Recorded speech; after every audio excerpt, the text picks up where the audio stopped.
Hello and welcome to my channel.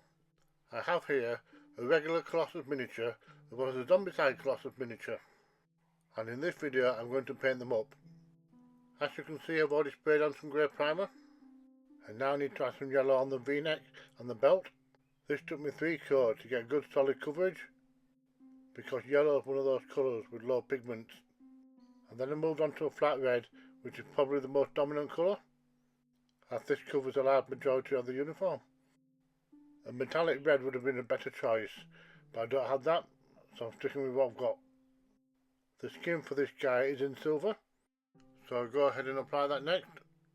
It appears that the damaged areas are also in silver, so I don't need to paint them in rotting flesh colour, as it was clear that it was bitten with voice transformation, as I don't think there's many creatures out there that can bite through metal. The hair is a darker shade, so I use gunmetal for this. For the eyes, I added a couple of dots of white. I left off the pupils as they're a bit of a nightmare to paint, and this way looks neater. Because the silver is quite bright, all the definition is hidden, so I add on a few drops of panel liner to fix that. It essentially does the same job as a wash, but for much finer details, as it will sink into all the recessed areas and create a solid line.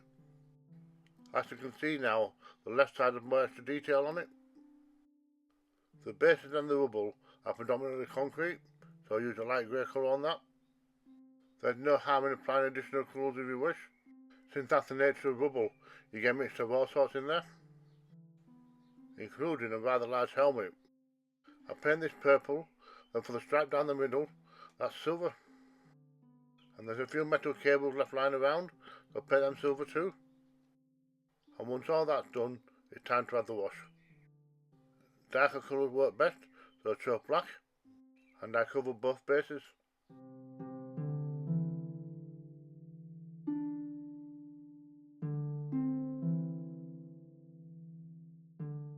Next, I mixed up a light grey, and using a big brush, I dry brush it all over the base. This brings out all the highlights and really makes the rock look like rock. And then to finish it off, I use black to make a nice neat trim around the bottom. I do this to both bases before spraying on the matte sealer and protecting that paint. And that's it. Both the regular Colossus and the zombicide Colossus are ready for the tabletop.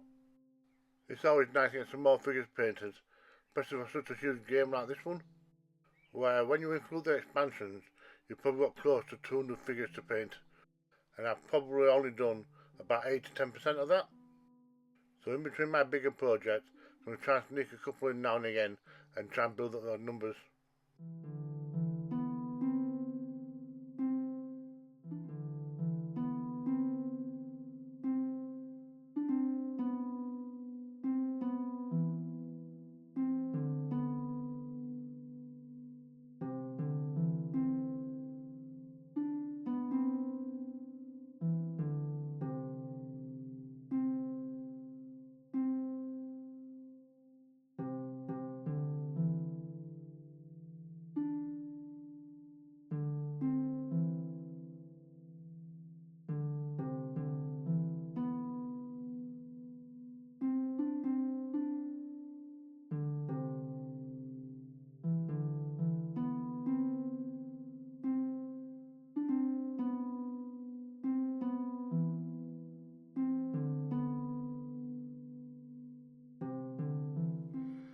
Thank you for watching.